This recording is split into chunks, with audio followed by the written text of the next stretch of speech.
We are back now with today's consumer and fears that we are only just now starting to see some of the impacts of the president's tariffs. This week, the nation's largest retailer, Walmart, announced it would be raising prices in the coming weeks because of the tariffs. Let's bring in CNBC senior retail reporter Courtney Reagan, who spoke with Walmart's CFO on Thursday. Courtney, good to have you with us. We'll talk about the Walmart thing in just a moment, but I think folks just need a refresher right now because we've seen tariffs go up, go down, they start, they pause. Where do things stand right now? Right now, right this very second, because this could change, of course, with a tweet or at a moment's notice. But right now, we're sort of in a cooling off period. Let's call it that. So April 2nd was the Liberation Day tariffs announced on 60 trading partners.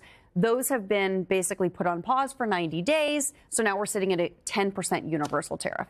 With China, however, that's going to be separate. You've got the 10% universal tariff plus a 20% additional fentanyl tariff. So effectively, we have a 30% tariff on all goods coming into the country from China. That stays, we think, until about August, while the parties work through that right now. Now, also, this is on top of the tariffs that already existed from the first Trump administration and from the 1930s. So you spoke with the CFO of Walmart, right, who said they're going to have to raise some prices on some goods.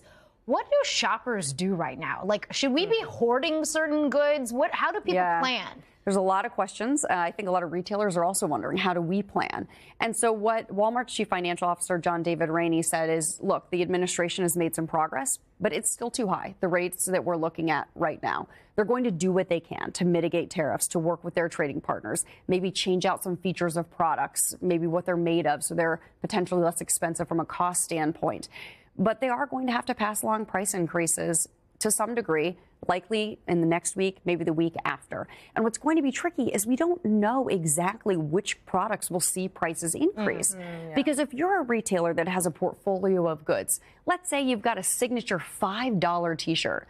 You don't really want to raise that to $5.65. So you're going to take that 65-cent extra cost from the tariff and you're going to put it on another product somewhere else. So it makes it hard to figure out, should I be buying in advance? Because maybe the product I need or want will not actually see a price increase. So my advice is sort of what I would always say. If there's an item that you know you might need or you might want to replace, look at the price now. Does it feel right to you?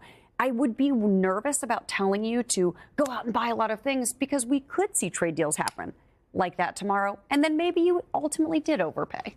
So we will see some of these price changes pretty soon. But let's end on a positive note. It's the weekend. There are some prices that are coming down. Yeah. So the price of eggs, we talk about this a lot, right? And this was an influence of other things. Bird flu was part of that. But the price of eggs did come down 12% in April from March. They're still up 50% year on year. But also things like rice and pasta, some fruits, those prices have come down when you look at the government's CPI, sort of these 5 of the 6 core items that they track in food.